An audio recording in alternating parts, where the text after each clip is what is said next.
지금까지 우리는 에너지는 무엇이고, 에너지의 정의, 그 다음에 에너지 형태는 어떤 것들이 있고, 에너지 보존의 법칙, 굉장히 과학적인 내용으로만 접근했는데요. 지금부터는 오늘날 우리 인류가 직면하고 있는 에너지 문제는 어떤 것들이 있고, 또 그걸 극복하기 위해서 우리는 어떠한 노력들을 하고 있는가라고 하는 측면에서 한번 접근해 보도록 하겠습니다. 자, 계속 이어갑시다. 과학기술이 발전함에 따라서 인류가 사용하는 에너지 양은 정말로 꾸준히 증가하고 있죠. 그런데 문제가 되는 것은 현재 인류가 주로 사용하고 있는 석유, 석탄, 천연가스, 우리 이들을 화석연료라고 부르죠. 이 화석연료는 매장량이 한정이 되어 있어요. 당연한 얘기지만 우리 지구인들은 가까운 미래에 이런 화석 연료들은 고갈될 것으로 예상하고 있죠. 아래 보면 아시겠지만은 화석 연료를 채굴할 수 있는 가채 연수를 보니까 석유는 약 52년 정도, 천연가스는 54년, 석탄은 110년. 2013년 인구 통계를 72억으로 봤을 때 2040년에는 약 91억으로 예상이 되고 있죠. 소비량도 지금을 기준으로 놓고 봤을 때 약 34% 정도 증가할 것으로 그렇게 예상되고 있습니다. 다들 아시는 얘기지만 화석연료라고 하는 것은 태양 에너지가 전환돼서 생물에 저장된 후에 매우 오랜 시간에 걸려 생성이 된 것입니다. 다시 말해서 현재 지구에 매장된 화석연료를 다 쓰고 나면 새로운 화석연료가 생성되기까지 정말로 오랜 시간이 걸리겠죠. 이 말은 화석연료가 무한정 사용할 수 있는 자원이 아니라 언젠가는 고갈이 된다, 이런 걸 의미하는 겁니다. 그래서 우리가 눈여겨봐야 되는 것은 화석연료의 매장량이 한정이 돼 있다. 결국 에너지 위기가 올 수도 있다. 더불어서 화석연료를 사용하는 것은 기본적으로 많은 환경 문제를 이야기하죠. 물론 인구 증가가 되다 보니까 화석연료 소비가 증가가 되는 것이겠지만, 그리고 지구 온난화라든가 그다음에 환경 오염물질 배출이라든가 이런 것들이 매우 급격하게 진행이 되면서 여러 가지 환경 문제를 야기시킬 것으로 예상을 하고 있습니다. 에너지 위기라고 하는 그 에너지 고갈 문제를 해결하기 위해서 우리가 접근해야 되는 에너지 관련 정책에 대해서 생각해 볼 필요가 있어요. 그래서 이제 국가적 차원에서는 에너지 정책 기본 원칙으로 소위 저탄소 녹색 성장 기본법 제39조에 그냥 에너지 기본법이라고 생각하시면 될 것 같아요. 다음과 같은 6가지 원칙을 천명하고 있습니다. 뭐 화석 연료를 줄인다거나 그 다음에 에너지 자립도를 높임으로써 새로운 에너지 자원을 발굴하고 그러면서 에너지 자립도를 높이겠죠. 그러면서 에너지 안정적 공급을 실현해야 된다라는 원칙이 있겠고요. 또 하나는 환경 친화적인 에너지, 뭐 태양 에너지라든가 아니면은 그 지열을 활용하는 거, 그 다음에 바람을 이용한다라거나 이런 환경 친화적인 에너지를 생산하고 사용을 확대하는 그런 원칙. 그 다음에 에너지 산업이 어떤 국가 주도 관리형에서 어느 정도 시장 경제 요소를 도입을 확대하고, 시장 경제 원리가 들어오려면은 정부가 굉장히 규제를 하는 것을 어느 정도 규제를 완화해야 된다는 원칙. 그리고 에너지 수요 관리, 지속적으로 관리를 해야 되겠죠. 그걸 좀 강화를 해야 된다는 원칙. 그 다음에 에너지는 사실 에너지 하나만 끝나는 것은 아니잖아요. 아주 미소하게 들여다보면 건강 문제하고도 관계가 있는 거고, 경제적인 문제, 다양한 문제들이 관련이 돼 있죠. 그런 모든 분야에 대해서 통합적으로 한번 고려를 해봐야 된다는 원칙. 그 다음에 에너지 이용이 고에너지를 소비를 하는 집단이 있는가 하면은 저소득층 같은 경우는 에너지 소비가 매우 제한적이잖아요. 그래서 저소득층을 위한 그런 에너지 문제를 지원을 한다거나 함으로써 에너지 이용의 형평성을 좀 제고해야 된다는 원칙, 이런 6가지 원칙을 우리가 생각해 볼 수가 있겠습니다. 에너지 정책에는 기업을 또 가정, 개인이죠. 개인을 대상으로 하는 다양한 정책이 설정이 되고 추진이 돼야 되겠죠. 몇 가지 정책을 소개해 보면 이런 정책을 하고 있는 것으로 드러나고 있는데요. 온실가스나 에너지 목표 관리제라고 하는 정책이 있는데, 온실가스 배출량, 그 다음에 에너지 소비량을 목표 관리 추진을 위한 관리업체를 지정해가지고 전반적으로 이렇게 관리하고 총괄하는 그러한 관리제가 있겠습니다. 두 번째로 이제 국가에서 또 추진하고 있는 정책으로는 발전 차액 지원 제도라고 하는 것이 있는데요. 이건 뭐냐면 예를 들어서 뭐 우리 그 가정에서도 태양광으로 뭐 가정용 적은 규모지만 전기를 생산하잖아요. 그래서 그럴 경우에 정부가 정한 기준 가격이 있겠죠. 그 다음에 실제 거래 가격과의 어떤 차이가 있을 수가 있거든요.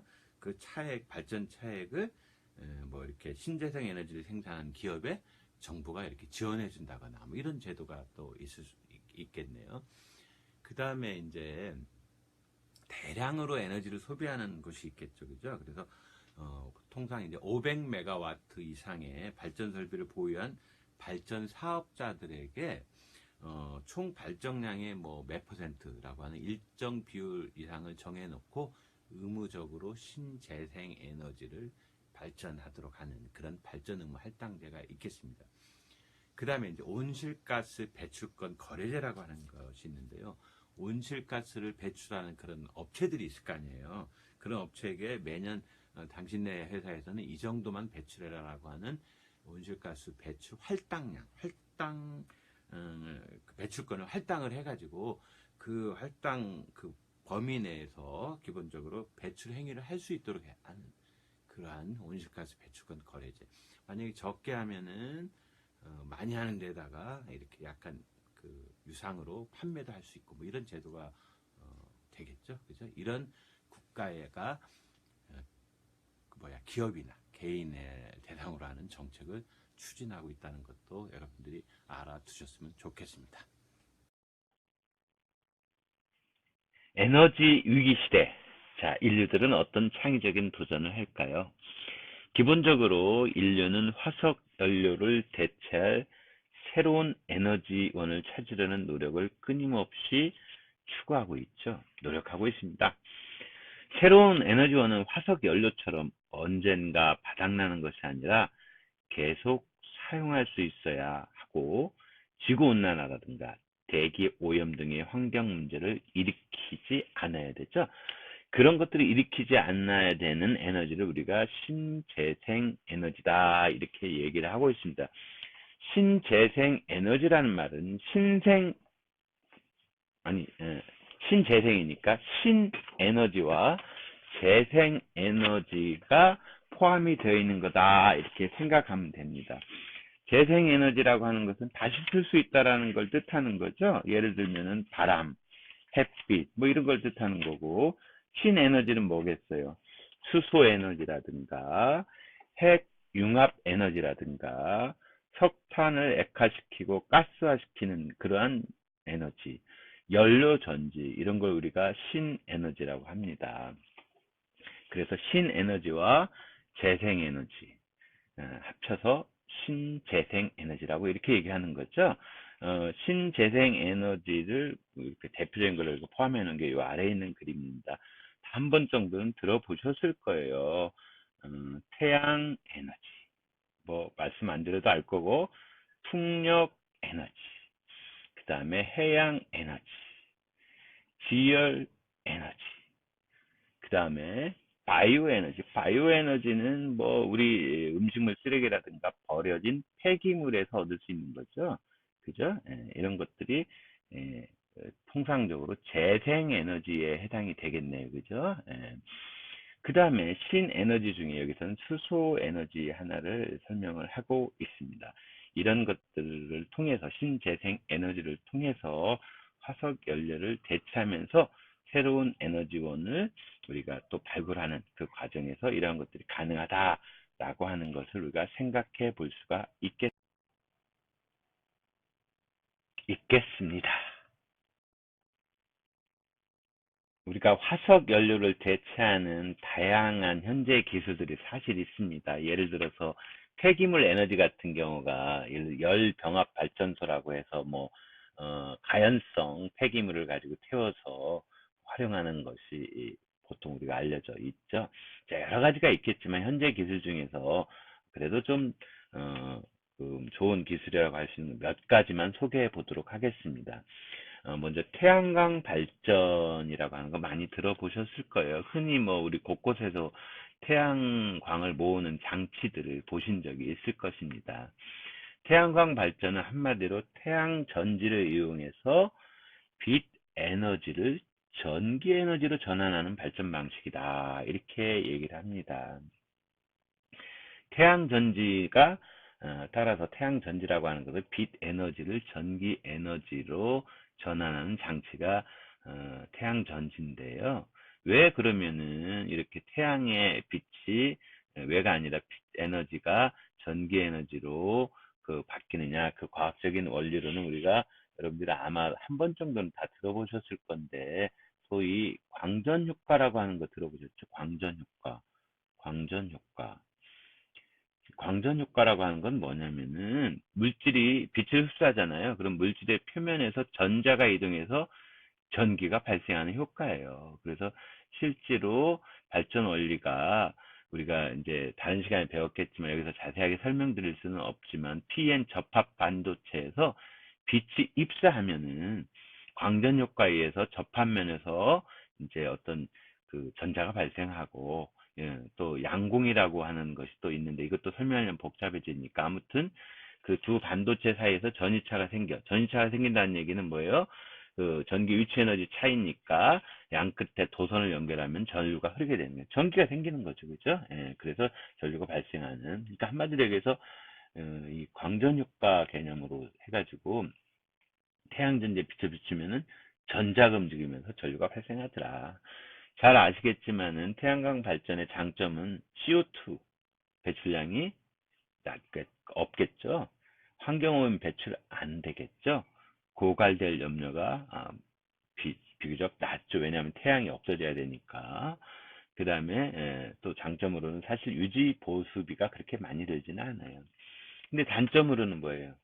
초기 비용, 설치 비용이 많이 들어요. 상대적으로. 그리고 넓은 면적이 필요해요. 이렇게 여기 보면은 굉장히 넓은 면적이 필요로 하죠. 어, 거기에 이제 일사량이 동일하지 않잖아요. 일사량 변동에 따라서 발전량이 달라질 수가 있어요. 음, 조사에 의하면은 우리나라에서 태양광 발전이 가장 잘 되는 곳은 어딜까? 보통 중서부 남해안 지방하고 태안반도 일대라고 그래요. 사람이 많이 사는 서울이나 경기와 같은 대도시 지역에서는 대기 오염이 상대적으로 심각하기 때문에 효율이 좀 떨어지는 것으로 알려져 있습니다. 우리 인공위성에서 태양광으로 이렇게 전기를 생산해서 활용하는 게 우리 잘 알려져 있죠. 자, 태양광 발전이 오늘날 우리의 현재 기술로 생각해 볼 수 있는 것이라고 할 수가 있겠습니다.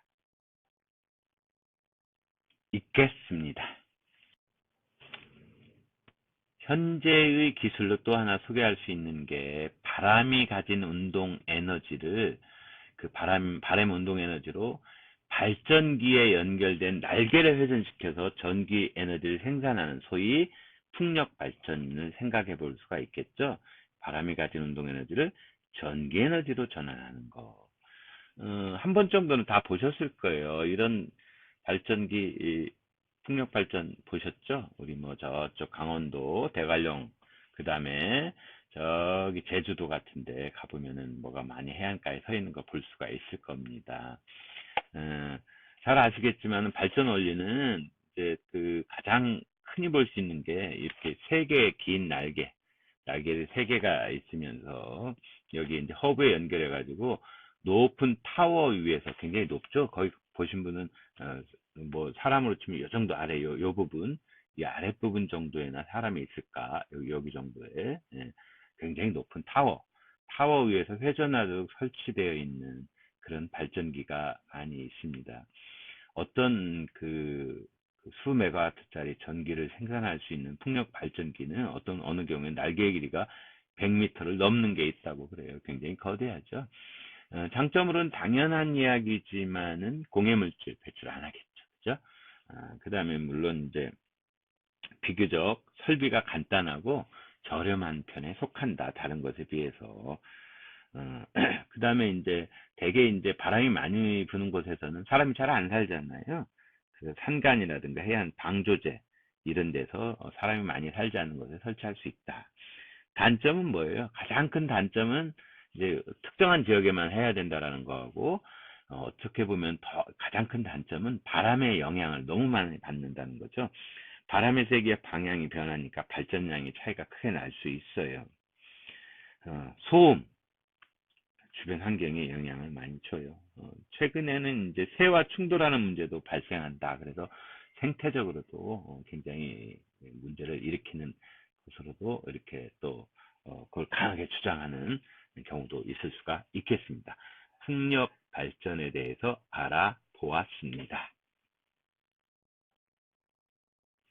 최근에 원자력 발전에 대한 국민 그 참여 논의 과정이 있었지만 현재 기술로 또 핵발전도 한번 생각해 볼 수가 있습니다.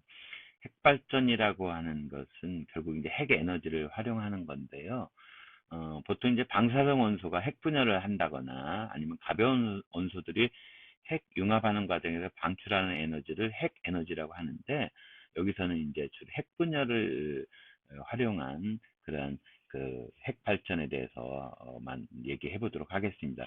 밑에 그림에서 볼 수 있는 것처럼 기본적으로 그 방사성 원소인 그 우라늄에다가 우라늄 원자액에 중성자로 빵 때리면은 저 원자핵이 둘로 쪼개지면서 이렇게 둘로 쪼개지면서 다량의 에너지를 이렇게 내는 많은 양의 에너지를 방출하죠.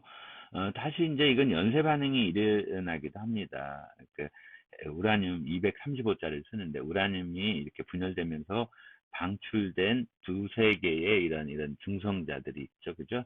고속 중성자가 있는데 이 고속 중성자를 좀 느리게 해가지고 느리게 하면 다른 이제 그 우라늄에 흡수돼서 또 다시 분열하고, 그래서 다시 또 두세 개의 중성자를 방출하고 또 얘네들을 연속적으로 또 하고 또 하고, 그걸 우리가 연쇄 반응이라고 그러죠.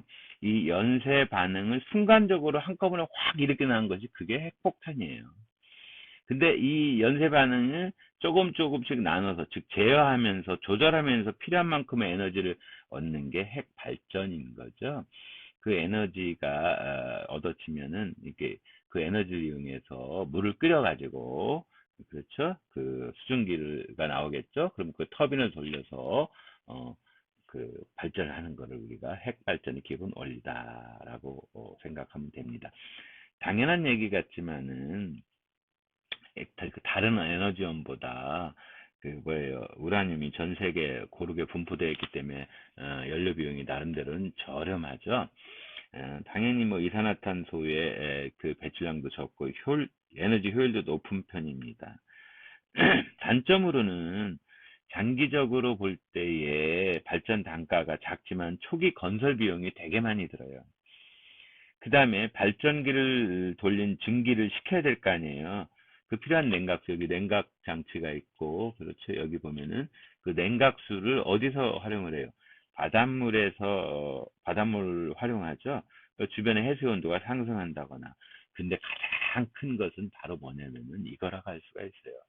방사능 물질의 위험 잠재성 이렇게 표현했는데, 최근에 후쿠시마 원전 사태라든가 아주 꽤 오래전 얘기지만 체르노빌 원전 사고라든가 이런 방사성 이런 원자력 발전소의 사고로 인해 가지고 큰 위험을 내보낼 수도 있고, 사고가 일어나지 않더라도 방사성 폐기물을 어디에 저장해야 될 건가, 이것도 지역 간의 갈등도 생기고 있죠.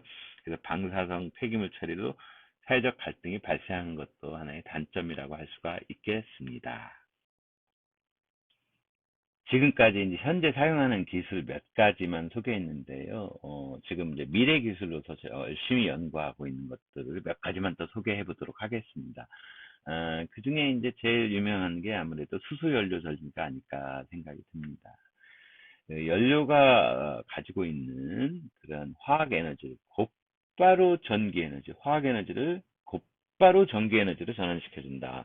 자, 이 말이 무슨 말이냐? 이 아래 그림을 통해서 한번 보면은 마이너스 극에서 수소를 이렇게 넣으면은 여기서 전자를 내보내요.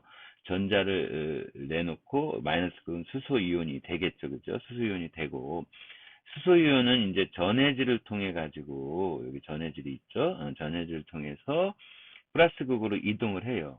그렇게 되면은 전자는 도선을 따라서 이동을 해요. 전자가 도선을 따라서 이동을 하면 결국은 도선을 여기 수소연은 일로 가고 전자가 도선을 따라 이동하게 되면 결국은 뭐가 흐르는 거예요? 그렇죠. 전류가 흐르는 거죠. 전류가 흐르게 돼요. 즉 전기 에너지가 만든 겁니다. 플러스 극으로 이동한 수소이온은 다시 전자와 결합하고 여기에 산소랑 만나가지고 뭐가 되는 거예요? 수소와 산소가 만났어요. 뭐가 돼요? 물이 되죠, 물. 아, 물. 우리 필수적이잖아요. 우리 생명체들한테. 폐기물 아니죠? 그래서 이 미래를 위한 과학기술로 첫 번째로 수소연료전지를 꼽은 이유는 연료만 주면 계속 사용이 가능해요. 더군다나 그렇기 때문에 굉장히 효율이 높은 편이고 왜? 열 발생 이런 걸로 새는 것이 없어요. 열이 발생하지 않고 대부분의 전기 에너지로 전환되기 때문에 그래요. 이 발생하는 여과물로 난방과 온수를 사용할 수도 있고 반응 후에 물만 생성이 되잖아요. 이 물만. 그러니까 환경오염 배출이 안 되겠죠. 그죠? 시범적이긴 하지만 여기 그 수소 연료전지로 가는 버스를 한번 올려놔 봤습니다. 그런데 제가 여기다 써놓지는 않았지만 단점도 있겠죠. 예를 들면 연료인 수소를 값싸게 생산하기가 어렵다는 거예요. 그 다음에 수소 발전소를 건설하는 비용이 비교적 많이 소요가 된대요. 그런데 수소가 또 굉장히 폭발성이 높거든요. 그래서 수소를 대량으로 안전하게 보관하기 어렵기 때문에 폭발 위험이 있다. 그래서 이런 그 수소 저장 기술이라든가 안정성 확보만 된다면 대단히 좋죠. 들고 다닐 수도 있어요. 휴대용 전원, 뭐 전지 자동차, 우주선, 가전기기용, 소규모 발전, 뭐 쓰임새가 많이 있죠. 그래서 이런 연구들을 많이 하게 되는 거죠. 아직까지는 이제 아까 단점으로 말씀드린 부분이 극복이 다 안 됐기 때문에 굉장히 파퓰하게 활용되고 있지는 않습니다. 자, 마지막으로 미래를 위한 기술로 해양 에너지를 소개하지 않을 수가 없군요. 그죠? 해양 에너지는 크게 이제 파력 발전하고 조력 발전. 파력은 파도, 조력은 밀물, 썰물 이걸 말하는 겁니다. 그러니까 파도의 운동 에너지를 전기 에너지로 변환시키는 것이 파력 발전이다. 기본적으로 파도가 치면은 뭐가 높아져요? 해수면이 높아지겠죠? 해수면이 높아지면 여기 이제 그 파력 발전기를 보여준 건데 해수면이 높아지면 발전기 안에 공기가 압축이 돼요. 그러면 압축이 되면은 공기가 밀려가겠죠? 공기가 밀려가면서 터빈을 돌려서 전기를 생산하는 구조예요. 파도가 물러나 해수면의 높이가 낮아지겠죠? 발전기 안의 압력이 낮아지겠죠? 이번엔 공기가 발전기 안으로 들어오면서 또 터빈을 돌려서 전기를 발생시켜요. 장점으로는 이제 소규모 발전이 가능하겠죠. 소규모. 한번 설치하면은 자원의 고갈이 없고 거의 영구적으로 사용이 가능해요. 굉장히 친환경적이죠. 그런데 기후나 파도에 따라서 발전량의 차이가 클 수 있죠. 파도의 규모가 작거나 이러면 좀 어렵겠죠, 그죠? 그래서 일반적으로 파도의 규모가 크고 바람이 지속적으로 불어오는 곳에 것이 유리하니까 입지 선정을 하는데 좀 까다로움이 있습니다. 이번에는 밀물과 썰물을 이용하는 조력 발전. 밀물과 썰물. 밀 때는 해수면의 높이가 올라오겠죠. 우리 서해안 그렇죠? 썰물 때는 낮아지겠죠. 그래서 이런 밀물과 썰물로 생기는 해수면의 높이 차이를 가지고 전기를 생산하는 겁니다. 기본적인 원리를 여기 그림으로 표현을 해놨습니다. 자, 물이 밀고 들어와요. 물이 밀고 들어와. 바다의 수위가 높아지겠죠. 그죠?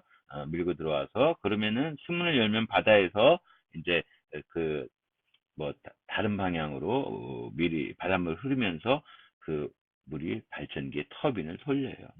썰물 시에는 또 물을 방류하고. 자, 밀물과 썰물 많은 양의 전기를 생산할 수 있는 장점이 있어요. 그죠? 그런데 이제 단점으로는 비교적 시설 비용이 과다하고 그 다음에 갯벌 같은 것이 파괴가 될 수 있거든요. 그래서 해양 생태계를 좀 혼란을 시킬 수가 있어요. 이런 단점도 있습니다. 왜 지금까지 저는 에너지가 뭐고, 에너지의 형태는 뭐고, 그 다음에 현재 사용되는 신재생 에너지는 뭐고, 미래에 연구되고 있는 에너지는 뭐고에 대해서 했을까요? 에너지 교육을 위해서 한 거예요. 그리고 왜 에너지 교육이 필요해요? 기본적으로 화석 연료의 고갈과 여러 가지 문제를 일으키고 우리 인류가 그걸 극복하기 위해서 계속 노력하는 거.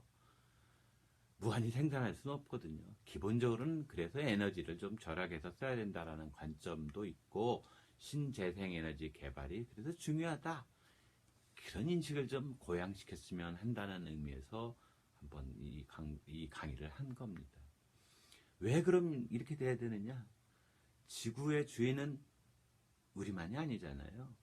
그 다음에 우리의 다음 때 계속해서 우리 지구를 활용해야 돼. 지구에서 살아가야 되잖아요.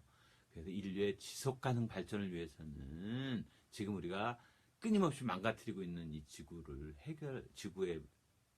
지구의 여러 가지 문제 중에서 에너지 문제를 해결하지 않고는 안 되거든요. 그래서 인류의 지속 가능 발전을 위해서 이런 교육이 필요하기 때문에 이걸 한 겁니다.